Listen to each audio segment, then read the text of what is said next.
आप सारे स्टूडेंट का हमारे इस चैनल चाणक्य स्टडी पॉइंट में स्वागत है।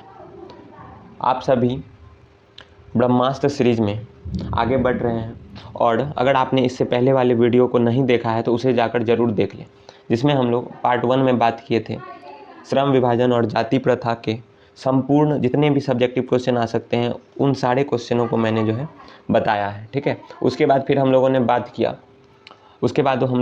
किया विष के दांत चैप्टर का। ठीक है, विष के दांत चैप्टर के बारे में। ठीक है, अब विष के दांत चैप्टर का भी मैंने जो है सारा एक एक करके जितने भी सब्जेक्टिव क्वेश्चन उससे बन सकते थे वो सारा मैंने आप सभी लोगों को बता दिया है। अब हम लोग इस वीडियो में बात करने वाले हैं कि भारत से हम क्या सीखे। आपका जो चैप्टर है उसमें कितने सब्जेक्टिव क्वेश्चन टोटल बन सकते हैं, उन सारे क्वेश्चनों को आज हम लोग इस वीडियो में आपको बताने वाला हूँ। ठीक है, तो आप लोग ध्यानपूर्वक कॉपी पेन के साथ इस वीडियो को देखेंगे और इसमें जितना भी क्वेश्चन आंसर बताया जाएगा उसे साथ ही साथ लिखने का प्रयास करेंगे। अगर साथ ही साथ नहीं लिख पाएंगे तो वीडियो को पॉज करके ज़रूर आप लोग उसे लिख लेंगे। ठीक है, लिखने से आपका प्रैक्टिस बढ़ेगा और बोर्ड में जो है आपका अच्छा मार्क्स आएगा। तो चलिए वीडियो को स्टार्ट करते हैं और देखते हैं कि इस चैप्टर में कौन कौन से क्वेश्चन हैं। ठीक है, चैप्टर का नाम जैसा कि आप सभी को मैंने बता दिया है, चैप्टर का नाम है भारत से हम क्या सीखें। और अगर आप हमारे टेलीग्राम ग्रुप से अभी तक नहीं जुड़े हैं तो ज़रूर जुड़ जाइए, जहाँ पे आपको नोट्स, पीडीएफ और बहुत सारे स्टडी मटेरियल मिलने वाले हैं। ठीक है, तो चलिए वीडियो में बढ़ते हैं आगे। सबसे पहला क्वेश्चन नज़र आ रहा है हम लोगों को, जैसा कि आप स्क्रीन पर देख पा रहे होंगे। मैक्स मूलर की दृष्टि में सच्चे भारत के दर्शन कहाँ हो सकते हैं और क्यों। ठीक है, मैक्स मूलर कौन है? मैक्स मूलर जो इसे लिखा है। ठीक है, मैक्स मूलर की दृष्टि में सच्चे भारत के दर्शन कहाँ हो सकते हैं, ठीक है, और क्यों। तो इसका आंसर हो जाएगा, ये अभी जो मैं बता रहा हूँ वो है आपका लघु उत्तरीय क्वेश्चन। ठीक है, लघु उत्तरीय क्वेश्चन है। इसके बाद फिर हम लोग बात करेंगे दीर्घ उत्तरीय। आप सभी को पता होगा लघु उत्तरीय जो है वो 2 मार्क्स वाले क्वेश्चन में पूछा जाता है और दीर्घ उत्तरीय 5 मार्क्स के लिए पूछा जाता है। ठीक है, तो चलिए बढ़ते हैं हम लोग वीडियो में आगे। तो पहला जो क्वेश्चन है, मैक्स मूलर की दृष्टि में सच्चे भारत के दर्शन कहाँ हो सकते हैं और क्यों। तो इसका सबसे पहले देख लीजिए कि यह क्वेश्चन जो है कितने बार पूछा गया है। ठीक है, यह क्वेश्चन आपका पूछा गया है 2011 में, 2015 में, 2016 में, 17 में, 19 में फिर पूछा गया, 22 में पूछा गया और 23 में पूछा गया। तो आप देखिए कि यह क्वेश्चन कितना ज़्यादा इम्पोर्टेंट है। ज़रूर है कि यह क्वेश्चन आपका जो है 2025 वाले एग्ज़ाम में भी पूछ दे। तो हम लोगों ने उसी पे काम किया है कि जो 2025 में बोर्ड से रिलेटेड ऐसा क्वेश्चन जो पूछा जा सकता है 2025 में, हम लोगों ने उस पर काम करके जो है आप सबों के लिए एक प्रीमियम क्वालिटी कंटेंट जिसे हम लोग बोलते हैं वो लाया है। ठीक है, तो जिससे बच्चों को ज़्यादा से ज़्यादा फ़ायदा पहुँचे। जितने भी आप लोग 10th क्लास के स्टूडेंट हैं जो 2025 में एग्ज़ाम देने वाले हैं उसके लिए यह वीडियो रामबाण जैसा रहेगा। ठीक है, तो आप लोग इसका फ़ायदा ज़रूर उठाएं। यह वीडियो आपको आसानी से यूट्यूब में मिल जाएगा। ठीक है, तो चलिए क्वेश्चन को हम लोग देख लेते हैं। क्वेश्चन है, मैक्स मूलर की दृष्टि में सच्चे भारत के दर्शन मुंबई, कोलकाता, चेन्नई जैसे शहरों में नहीं, भारत के गाँवों में हो सकते हैं। ठीक है, क्या बोला जा रहा है कि जो बड़े बड़े शहर हैं, मुंबई, कोलकाता, चेन्नई और जो भी शहर है, तो उसमें नहीं मिल सकता है क्या, उसमें हम लोग को सच्चे भारत के दर्शन नहीं हो सकते। सच्चे भारत के दर्शन कहाँ होंगे? तो भारत के गाँवों में। ठीक है, क्योंकि इसकी सर्वाधिक आबादी गाँव में बसती है। भारत में अधिकतर लोग कहाँ रहते हैं? अधिकतर लोग रहते हैं गाँव में। जैसे जितने भी बच्चे देख रहे होंगे तो वो अपने आसपास अगर गौर से देखिएगा तो आपको नज़र आएगा कि आप सभी भी कहाँ हैं? आप लोग गाँव में हैं। ठीक है, हम लोग जितने भी रहते हैं तो हमारे आसपास में खेती होती है, हम लोग के आसपास जो है पशु होते हैं, जानवर जितने अलग अलग तरीके के होते हैं, तो हम लोग कहाँ रहते हैं? हम लोग गाँव में रहते हैं। ठीक है, वहीं हार्दिक संपन्नता और आर्थिक विपन्नता है, धर्म और इतिहास के अवशेष वहीं सुरक्षित हैं। तो धर्म और इतिहास के अवशेष जो हैं कहाँ सुरक्षित हैं? तो गांव में। ठीक है, अब आपको यह क्वेश्चन बिल्कुल रट लेना है कि यह क्वेश्चन भारत में सच्चे दर्शन कहाँ होंगे, सच्चे भारत के दर्शन हमें कहाँ होंगे? तो वो होंगे भारत के गाँव में, याद रखिएगा। ठीक है, चलिए अगले क्वेश्चन को हम लोग देखते हैं। ठीक है, अगला क्वेश्चन है हमारा, मैक्स मूलर ने किन विशेष क्षेत्रों में अभिरुचि रखने वालों के लिए भारत का प्रत्यक्ष ज्ञान आवश्यक बताया। मैक्स मूलर ने भूविज्ञान, वनस्पति विज्ञान, जंतु विज्ञान, निर्विष विद्या, पुरातात्विक, इतिहास, भाषा आदि के विभिन्न क्षेत्रों में अभिरुचि रखने वाले के लिए भारत का प्रत्यक्ष ज्ञान आवश्यक बताया। आप देखिए मैक्स मूलर जो है वो बताते हैं कि अगर कोई व्यक्ति को भूविज्ञान, वनस्पति विज्ञान, जंतु विज्ञान, निर्विष विद्या, पुरातात्विक, इतिहास इत्यादि जैसे भाषा में ज्ञान लेना है तो उसे किसका ज्ञान होना चाहिए? उसे भारत का प्रत्यक्ष ज्ञान होना आवश्यक है। ठीक है, अगर हम लोग भारत का ज्ञान ले लेते हैं तो हमें ये सारी चीज़ों का ज्ञान ऑटोमेटिकली हो जाएगा। ये कहते हैं कौन? मैक्स मुलर साहब। ठीक है, चलिए अब आगे तीसरा क्वेश्चन है हम लोग का, भारत में प्राचीन काल में स्थानीय शासन की कौन सी प्रणाली जो है प्रचलित थी? भारत में प्राचीन काल में ग्राम पंचायत द्वारा स्थानीय शासन की प्रणाली प्रचलित थी। ठीक है, ग्राम पंचायत से जो शासन प्रणाली बनाया गया था वही क्या था? वही प्रचलित था। ठीक है, चलिए अगला क्वेश्चन देखते हैं हम लोग। मैक्स मुलर वास्तविक इतिहास किसे मानते हैं? वास्तविक इतिहास, गौर कीजिएगा थोड़ा सा और ध्यान से एकदम देखना है ताकि आपको अगर बोर्ड में पूछ दिया जाए तो आप लोग इसे तैयारी कर लेंगे अच्छे से। ठीक है, जो राज्यों को दुराचारों और अनेक जातियों की क्रूरताओं की अपेक्षा कहीं अधिक ज्ञातत्व और पठनीय है, मैक्स मुलर उसे वास्तविक इतिहास मानते हैं। प्राचीन इतिहास में हिंदू, यूनानी, ग्रीक आदि जैसे जातियों के वैचारिक दृष्टिकोण पाठ्य है। ठीक है, प्राचीन इतिहास में क्या है? हिंदू, यूनानी और ग्रीक आदि जैसे जातियों का वैचारिक है। ठीक है, तो मैक्स मुलर जो है वास्तविक इतिहास किसे मानते हैं? राज्यों के दुराचारों और अनेक जातियों की क्रूरताओं की अपेक्षा कहीं अधिक ज्ञान पठनीय, मैक्स मुलर उसे ही वास्तविक ज्ञान मानते हैं। ठीक है, समझ में आ गया होगा आपको। चलिए अब आगे बढ़ते हैं। अगला क्वेश्चन है, धर्म की दृष्टि से भारत का क्या महत्व है? भारत से हम क्या सीखे, पाठ के आधार पर बताएं। तो यहाँ पे आपसे पूछा जा रहा है कि भारत से हम क्या सीखे, पाठ के आधार पर आपको बताना है कि धर्म की दृष्टि से भारत का क्या महत्व है, धर्म के बारे में बताना। ठीक है, चलिए उत्तर देख लेते हैं। धर्म की दृष्टि से भारत अत्यंत महत्वपूर्ण है, इसलिए कि धर्म के उद्भव और उसके नष्ट होने के रूप का यहाँ प्रत्यक्ष ज्ञान मिलता है। ठीक है, भारत क्या है? भारत एक ज्ञानों का समूह। ठीक है, यहाँ पे बहुत सारे ऐसे काम हुए हैं जिसका ज्ञान होना बहुत ही ज़्यादा ज़रूरी है, जैसे धर्म हो गया, या फिर यहाँ के जो गाँव में जो हरियाली नज़र आती है, जो यहाँ के भूमि होती है, वो सब का वो सब का ज्ञान अगर किसी को मिल जाए तो वो उसके लिए काफ़ी ज़्यादा अच्छा रहेगा। ठीक है, यह वैदिक धर्म, बौद्ध धर्म तथा जैन धर्म की जन्मभूमि है। भारत किसकी किसकी जन्मभूमि है? तो भारत जो है वैदिक धर्म, बौद्ध धर्म और जैन धर्म की जन्मभूमि है। तो इस्लाम और ईसाई धर्म भी शरण स्थली भी है, तो ईसाई और इस्लाम धर्म भी इसमें है। किसमें? भारत में। ठीक है, आगे देखिए, यहाँ विभिन्न धर्मावलंबी सदियों से हिलमिल कर रहते हैं। ठीक है, यहाँ पे बहुत सारे धर्म के लोग आपको मिलेंगे, मताकरण। ठीक है, यहाँ प्रकट और विकसित होते हैं। ठीक है, बहुत सारे मठ जो होते हैं वो सभी यहाँ पे विकसित होते हैं। यहाँ पे बहुत सारा धर्म मिलता है। आप ही को जैसे पता होगा कि भारत में कौन कौन धर्म रहता है? हिंदू, मुस्लिम, सिख, ईसाई, बहुत सारा धर्म जो है यहाँ पे रहता है। तो उस स्थिति में आपको बताना है कि कैसे जो है इम्पॉर्टेंट है। तो आप लोग बिल्कुल समझ गए होंगे इस क्वेश्चन को। चलिए आगे बढ़ते हैं। अगर आपको कोई भी क्वेश्चन अगर समझ में नहीं आ रहा हो तो आप लोग क्या करेंगे, उसका कॉमेंट करके बताएंगे। देखिए हम लोग टोटल जो है इस लघु उत्तरीय में 5 क्वेश्चन आपको बता दिए हैं इस चैप्टर से। 5 क्वेश्चन के अलावा एक भी अलग क्वेश्चन नहीं आएगा, क्योंकि मैंने जितना भी इंपॉर्टेंट क्वेश्चन हो सकता था लिया है। अब बात करते हैं हम लोग दीर्घ उत्तरीय प्रश्न की। दीर्घ उत्तरीय प्रश्न मतलब जो आपका 5 मार्क्स में पूछा जाता है। ठीक है, 5 मार्क्स में जो क्वेश्चन पूछा जाता है उसे हम लोग बोलते हैं दीर्घ उत्तरीय प्रश्न। ठीक है, चलिए इसको देख लेते हैं। लेखक के वर्णन वारेन हेस्टिंग्स से संबंधित किस दुर्भाग्यपूर्ण दुर्घटना का हवाला दिया है? ठीक है, लेखक जो है वो इसका हवाला दिया है कौन से दुर्भाग्यपूर्ण घटना के बारे में? चलिए देख लेते हैं। वारेन हेस्टिंग जब भारत के गवर्नर जनरल थे तो उन्हें वाराणसी के पास 172 दारिश नामक सोने के सिक्के एक घड़े में मिला। ठीक है, ध्यान से सुनिएगा आप लोग।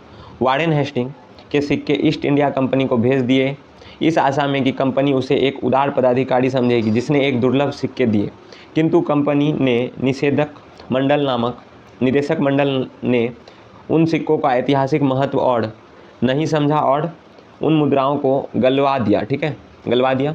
इस प्रकार वे दुर्लभ और पुरातात्विक महत्व की वस्तुएं नष्ट हो गई और एक ऐतिहासिक जानकारी से संसार वंचित हो गया। ठीक है, लेखक ने इस घटना का हवाला देते हुए कहा है कि प्रशासनिक सेवा में व्यक्ति पुनः ऐसी गलती ना करे। देखें, तो यह लेखक जो है क्या बताना चाह रहा है कि उसने जो है अपने समय में उसको एक मिला था, क्या सिक्का मिला था। ठीक है, कॉइन मिला था, और उसे जो है उसने दे दिया किसको?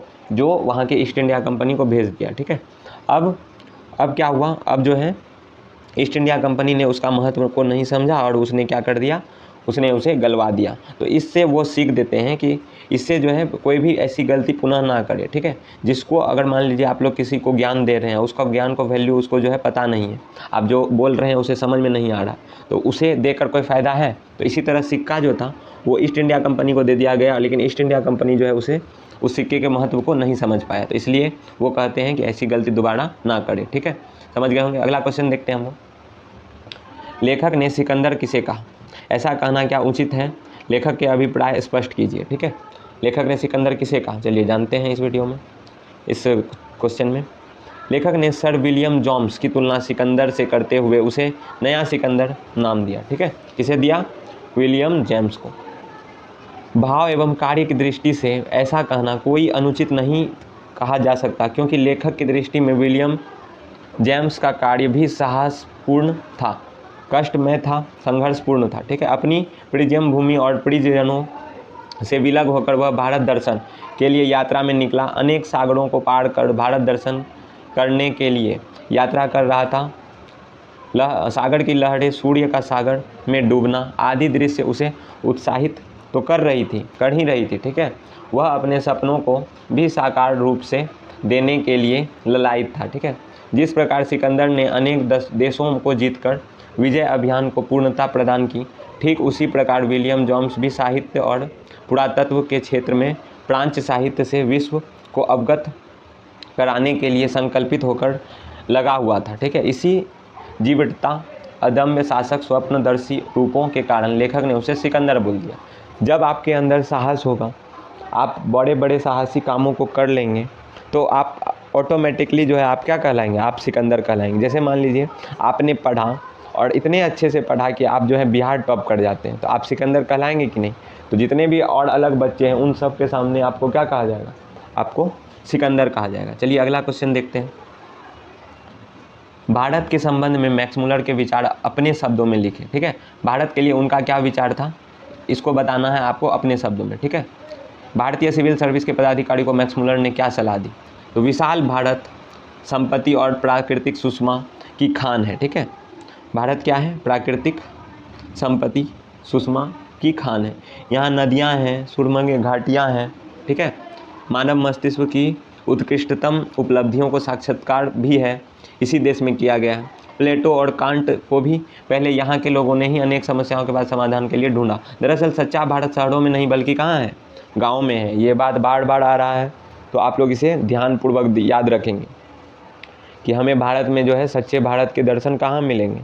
तो हम लोगों को जो है वो मिलेगा भारत के गाँव में। ठीक है, चलिए अब आगे देखते हैं। अतः इनका समाधान होने से यूरोप भी लाभान्वित होगा। यहाँ की संस्कृत भाषा अनेक भाषाओं में अग्रज है। संस्कृत के लिए अनेक शब्दों में ग्रीक और अन्य भाषाओं में कुछ परिवर्तन के साथ मिलते हैं। जैसे संस्कृत की अग्नि लैटिन में इग्निस जो होता है उसे बोलते हैं। संस्कृत का मूस ग्रीक में मूस कहलाता है, लैटिन में, जर्मन में है। ठीक है, इससे यह स्पष्ट होता है कि हिंदू, ग्रीक और यूनानी जैसी जातियाँ कालांतर में अलग अलग जा बसी। ठीक है, भारत वैदिक या ब्राह्मण धर्म की भूमि के साथ बौद्ध और जैन धर्म की भी जन्मस्थली और परिसरों में जरथ्रस्ट धर्म की शरण स्थली भी है। ठीक है, तो यह किसका किसका शरण स्थली है? बौद्ध, जैन और ब्राह्मण, वैदिक। ठीक है, ये सबको आप लोग याद रखेंगे अच्छे।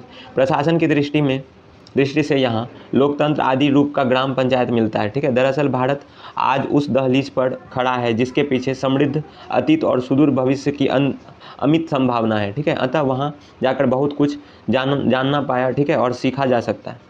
कहाँ जाकर? जहाँ भारत के गांव बसते हैं और जहाँ पे हम लोग संस्कृत के बारे में नॉलेज लेते हैं, तो वहाँ पे हम लोग जाके बहुत सारे चीज़ों को जान सकते हैं। यह बोल रहा है कौन? Max Muller. ठीक है, चलिए आगे चलते हैं हम लोग। अगला क्वेश्चन है, भारत किस तरह अतीत को सुदूर भविष्य को जोड़ता है? ठीक है, अतीत और सुदूर भविष्य को जोड़ता है कौन? भारत। ठीक है, स्पष्ट करें, पठित पाठ के आधार पर सिद्ध करें। ठीक है, चलिए भारत एक प्राचीन देश है। ठीक है, यहाँ आज भी ऐसी वस्तुओं के दर्शन हो सकते हैं जो सिर्फ पुरातन विश्व की सुलभ हो सकती है। ऐसे स्थल और जीवन शैली से आप पाएंगे कि अन्यत्र जो है नहीं मिलेंगे, तो ऐसे चीज़ कहीं और नहीं मिलेंगे। साथ ही यह अत्यंत बड़ा देश है जहाँ तेज़ी से बदलाव आ रहे हैं। शिक्षा, स्वास्थ्य, विज्ञान, कृषि, राजनीति प्रतिपल आगे बढ़ने के लिए कसमसा रही है। गांव में परिवर्तन दिखाई पड़ रहे हैं। सीखने या सिखाने योग्य कोई ऐसी बात नहीं जो यहाँ ना मिले। अतः भारत अतीत और सुदूर भविष्य को जोड़ता है।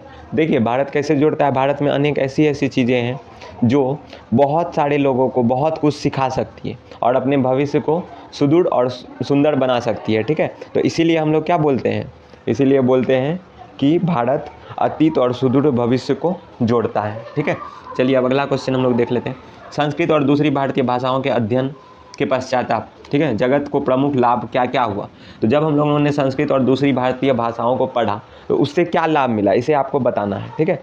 इससे पहले वाला जो क्वेश्चन था वो देख लीजिए, आप लोग यहाँ साइड में लिखा हुआ है 2011, 2012 और 2016 में ये क्वेश्चन पूछा गया है। इसका मतलब क्या है, यह क्वेश्चन VVI है, आप लोग इसे ज़रूर से ज़रूर कर लेंगे, ठीक है। चलिए अब आगे देखते हैं। संस्कृत और दूसरी भारतीय भाषाओं के अध्ययन से जगत में जो है ज्ञात हुआ कि संस्कृत भी सार रूप वही है जो ग्रीक और लैटिन एंग्लो सैक्सन भाषाएँ हैं, ठीक है। संस्कृत में ऐसी ऐसी बात लिखी गई है जो बड़े बड़े बुक में, बड़े बड़े भाषाओं में भी नहीं है, ठीक है। तो इससे क्या पता चलता है, संस्कृत वो सारी चीज़ों का सार है, यानी संस्कृत में हमें बहुत कुछ मिलेगा। साथ ही अपने बारे में और उनकी जो धारणा थी वह बदल गई। उन्हें ज्ञात हुआ कि कभी हिंदू, ग्रीक, यूनानी आदि जातियाँ एक थी जो कालांतर में अलग अलग हुई और विभिन्न स्थानों में अपना निवास बनाया, ठीक है। इस ज्ञान से जगत में जो है विचार उदार बने और जिन्हें कभी बड़बड़ असभ्य समझते थे उन सब ने गले लगाना सीखा, ठीक है। ज्ञान ऐसी चीज़ है कि जब आप इंसान में ज्ञान आ जाता है तो वह बड़े बड़े काम को आसानी से कर लेता है, ठीक है। तो ज्ञान बहुत ज़रूरी है, चाहे वो कोई कहीं से आपको मिले, चाहे वो आपका जो है संस्कृत से मिले या कहीं और से मिले, ठीक है। चलिए अब अगला क्वेश्चन देख लेते हैं। इसमें टोटल दीर्घ उत्तरीय के जो है मैं आपको 8 क्वेश्चन बताने वाला हूँ और जिससे जो है इस चैप्टर के सारे इम्पॉर्टेंट क्वेश्चन कवर हो जाएंगे। इससे आगे आपको नहीं पूछा जाएगा, ठीक है। तो इस क्वेश्चन से जितने भी क्वेश्चन हो सकते थे मैंने लिया है। इसे आप लोग एकदम कॉपी पेन लेकर साथ में बैठेंगे और लिखते चलेंगे, उसे जो आप समझते हैं इस वीडियो से उसे लिखेंगे। इससे क्या होगा, आपका प्रैक्टिस बना हुआ रहेगा, ठीक है। और मैं आशा करता हूँ आप सारे लोगों का जो है रिजल्ट काफ़ी अच्छा आएगा। आप सारे लोग बढ़ चढ़ कर एग्ज़ाम में पार्टिसिपेट करें, मेहनत भी जमकर करें, जिससे आपका जो है 450 प्लस मार्क्स आ सके, ठीक है। और यह ब्रह्मास्त्र सीरीज़ को जो है अंत तक ज़रूर देखें। यह सीरीज़ जो है एक ऐसा रामबाण आपके लिए हो सकता है कि अगर आप कुछ भी नहीं पढ़े तो यह सीरीज़ आपका काफ़ी ज़्यादा काम आने वाला है, ठीक है। चलिए आगे देखते हैं। लेखक ने नीति कथाओं के क्षेत्र में किस तरह की भारतीय अवदान को रेखांकित किया है, ठीक है। नीति कथाओं के क्षेत्र में भारतीय अवदान अप्रतिम है, ठीक है। यहाँ की अनेक कथाएं पश्चिम में मिलती है, ठीक है। शेर की खाल में गधा कहावत यूनान के दार्शनिक प्लेटो और कर्टिलस में मिलती है। इसी प्रकार नेवले या चूहे की कथा का बदला हुआ रूप एफ्रोडाइट की रचना में मिलता है। उसने इसे एक सुंदरी रूप में बदल दिया है। यह कथा संस्कृत की एक कथा से मिलती है। प्राचीन काल को भी अनेक दंत कथाओं से आश्चर्यजनक समानता भारत और पश्चिम में विद्यमान है। मैक्स मुलर ने अपने वक्तव्य में इनको रेखांकित किया। देखिए, भारत से जो है बातें निकल कर वो पूरे विश्व तक फैली हुई है, लेकिन बहुत सारे लोगों को नहीं पता है इसका जो मूल है वो कहाँ है, वो है आपका भारत में, ठीक है। इसी चीज़ को मैक्स मुलर ने बताया है कि भारत से ही बहुत सारी चीज़ जो है उठ कर बाहर गई हैं, वर्ल्ड में फेमस हुई है, लेकिन इसे किसी को पता नहीं है, यह बात जो है उजागर नहीं हुआ है, ठीक है। यही चीज़ को कौन बता रहे हैं, मैक्स मुलर, ठीक है। चलिए अब अगला क्वेश्चन देख लेते हैं। अगला क्वेश्चन है आपका, यह एक ऐसा इतिहास है जो राज्यों के दुराचारों और अनेक जातियों की क्रूरताओं की अपेक्षा कई अधिक ज्ञातत्व और पठनीय है। सप्रसंग व्याख्या करें। जैसे सप्रसंग व्याख्या करने के लिए आ गया तो सबसे पहले आपको क्या लिखना है, इससे पिछले वाले वीडियो में भी मैंने आपको बहुत अच्छे से बताया है। आपको सबसे पहले जो पंक्ति लिया गया है कहानी से, उस कहानी का नाम लिखना है, उसके बाद बुक का नाम लिखना है, उसके बाद उसका जो है लेखक का नाम लिखना है, उसके बाद आपको अपना शुरू करना है। तो यहाँ देखिए, प्रस्तुत पंक्ति हमारी पाठ्य पुस्तक गोधूली भाग 2 में संकलित है। मैक्स मुलर के संबोधनात्मक निबंध भारत से हम क्या सीखे से उद्धृत है, ठीक है। भारत से सीखे क्या है, भारत से हम क्या सीखे, यह क्या है, निबंध है, याद रखिएगा, ऑब्जेक्टिव में आता है, ठीक है। जब मैं आपको सब्जेक्टिव का सारा सीरीज बता दूंगा उसके बाद मैं जो है MCQ का सीरीज लेकर आऊँगा, ठीक है। MCQ का सीरीज, तो उसे भी आप लोग एंजॉय करेंगे, उसे भी देखेंगे और अपना पढ़ाई को बेहतरीन बनाएंगे। चलिए इसमें देख लेते हैं। मैक्स मुलर संस्कृत के विद्वान थे। मैक्स मुलर कौन थे, मैक्स मुलर संस्कृत के विद्वान थे। उन्होंने इसका गहन अध्ययन किया था। अपने निष्कर्षों को बताते हुए वे कहते हैं, संस्कृत ग्रीक, लैटिन आदि से भी प्राचीन भाषा है और भाषाओं का इतिहास में उस इतिहास से ज़्यादा विश्वसनीय है। कौन, संस्कृत भाषा, ठीक है, याद रखिए। अब आगे देख लेते हैं, ठीक है। आगे जो है आपका, जिसमें राजाओं और छल कदम जो है और आक्रांताओं की क्रूरता अधिक उल्लेखित है। दरअसल भाषाओं के इतिहास में जातियाँ और उत्थान का पतन जो है स्वाभाविक रूप से सामने आ जाता है। भाषाओं इसे सच्चा इतिहास कहते हैं। मैक्स मुलर जो है इसे क्या बताते हैं, इसे सच्चा इतिहास बताते हैं, जिसमें भाषाओं का इतिहास जो है जातियों और उत्थान पतन के लिए जो है स्वाभाविक रूप से सामने आ जाता है। उसे क्या बोलते हैं, उसे सच्चा इतिहास बोलते हैं। इस पंक्ति में मैक्स मुलर ने इतिहास की अपनी स्थापना को ठोस रूप एवं सप्रमाण आधार प्रदान किया। ठीक है, जो भी लेखक होते हैं वो अपने बातों को इतने कठोरता से, इतने समझदार तरीके से, इतने मेहनत के बावजूद ऐसे लिखते हैं जो सामने वाले को समझ में आए और उसे महसूस कर पाए। तो मैक्स मुलर भी क्या करते हैं, उसी में से एक काम करते हैं। ठीक है, चलिए आगे देख लेते हैं आपका इस सेशन का जो है लास्ट वीडियो। आज का भारत भी अनेक समस्याओं से भरपूर है। ठीक है, आज का भारत क्या है, अनेक समस्याओं से भरपूर है, जिनका समाधान 19वीं सदी में हम यूरोपियन लोगों ने के लिए भी वांछनीय है। सप्रसंग व्याख्या करें। प्रस्तुत पंक्ति हमारी पाठ्य पुस्तक यहाँ पे फिर आ गया है क्या, सप्रसंग व्याख्या करें। तो क्या करेंगे, सबसे पहले बुक का नाम लिखेंगे, उसके बाद उसके लेखक का नाम लिखेंगे, उसके बाद जो चैप्टर का नाम है वो लिखेंगे, और यह जो है क्या है, निबंध है, कहानी है या फिर और भी कुछ है, उसको भी हम लोग लिखेंगे। ठीक है, तो यहाँ पे लिख दिए भारत से हम क्या सीखे, शीर्षक पाठ से उद्धत है। इस पंक्ति में जर्मन विद्वान फ्रेडरिक मैक्स मुलर ने भारतीय, अब देखिए यहाँ पे एक और न्यू चीज़ आया है। ये मैक्स मुलर कहाँ के थे, जर्मन विद्वान थे, और किसके विद्वान थे, संस्कृत के। याद रखिएगा आप लोग, MCQ में भी आता है। ठीक है, चलिए अब आगे देख लेते हैं। मैक्स मुलर ने भारतीय सिविल सर्विस में चयनित पदाधिकारियों को संबोधित करते हुए उन्हें भारत की समस्याओं का इनका समाधान खोजने की सलाह दी है। ठीक है, लेखक का कहना है कि भारत एक विशाल देश है, विशेषताओं के साथ साथ वहाँ ऐसी अनेक समस्याएं हैं जो न सिर्फ मत रही है अपितु 19वीं सदी के वहाँ ऐसी यूरोप के बहुत सारे देशों में सामने मुंह बाए खड़ी है। ठीक है, अतः भारत की समस्याओं हल करना ज़रूरी है। ठीक है, ताकि उससे यूरोप के लोगों को लाभान्वित हो। भारत के समस्या से बहुत सारे देश जुड़े हुए हैं। ठीक है, तो भारत में जैसे ही समस्या का समाधान होगा, बहुत सारे लोगों का और बहुत सारे देशों का उसका भी क्या हो जाएगा, समाधान हो जाएगा। लेखक का तात्पर्य है कि मनुष्य चाहे जहाँ भी हो, सबकी समस्या प्राय एक जैसी होती है, अतः मिलजुल कर उनका समाधान ढूंढना चाहिए। हमें क्या करना चाहिए, मिलजुल कर समाधान ढूंढना चाहिए। ठीक है, जो भी आदमी रहते हैं। तो आप सारे स्टूडेंट यहाँ तक मैं आशा करता हूँ कि जितना भी मैं बताया हूँ तो उसे आप लोग समझे होंगे। ठीक है, अब हम लोग इस सीरीज़ के बारे में थोड़ा सा और बात कर लेते हैं कि इस सीरीज़ में आपको और क्या क्या मिलने वाला है। जैसे देखिए, अभी आप लोगों का ये लेक्चर 3 है। ठीक है, लेक्चर कितना है, लेक्चर 3 है। तो उस तरह से आपका जितना भी चैप्टर है उतना आपको लेक्चर मिल जाएगा। जैसे मान लीजिए 10 है तो 10 चैप्टर का लेक्चर मिल जाएगा आपको। तो यह हुआ कि यह सीरीज़ जो है आपको सबसे पहले हम लोग किस पे काम करेंगे, पहले हम लोग काम करेंगे सब्जेक्टिव क्वेश्चन पे। ठीक है, पहले हम लोग काम करेंगे सब्जेक्टिव क्वेश्चन पे। उसके बाद मैं आप लोगों के लिए सीरीज़ लाऊंगा MCQ के लिए। अब वह MCQ का सीरीज़ जो है वो एग्ज़ाम में आएगा ही आएगा। अगर आप पूरा सब्जेक्टिव का सीरीज़ और पूरा MCQ का सीरीज़ को देख लेते हैं, ठीक है, तो उससे आपका 100 मार्क्स का जो है क्लियर हो जाएगा, और आपका 100 मार्क्स में से 90 मार्क्स ज़रूर ही आ जाएगा। ठीक है, तो अगर आपको अच्छे मार्क्स लाने हैं तो आपको इस वीडियो में बने रहना होगा, और अपने दोस्तों के साथ भी इसे शेयर कर दें, क्योंकि आपको अगर फ़ायदा मिल रहा है तो आप अपने दोस्तों को भी दें, ताकि उनका भी मार्क्स क्या हो, अच्छा है। ठीक है, और अगर आपको यह वीडियो पसंद आता है तो इसे लाइक कर दें, सब्सक्राइब कर दें चैनल को, और अपने दोस्तों के साथ भी शेयर कर दें। और अगर आपको कोई भी दिक्कत आती है तो आप कमेंट में नीचे लिख करके बता सकते हैं। ठीक है, और हमारे टेलीग्राम ग्रुप में भी आप लोग जुड़ जाए, जो आपको डिस्क्रिप्शन में दिया होगा। ठीक है, आज के इस वीडियो में बस इतना ही। हम लोग फिर मिलते हैं लेक्चर 4 में। ठीक है, लेक्चर 4 में मिलते हैं अगले चैप्टर के साथ। धन्यवाद।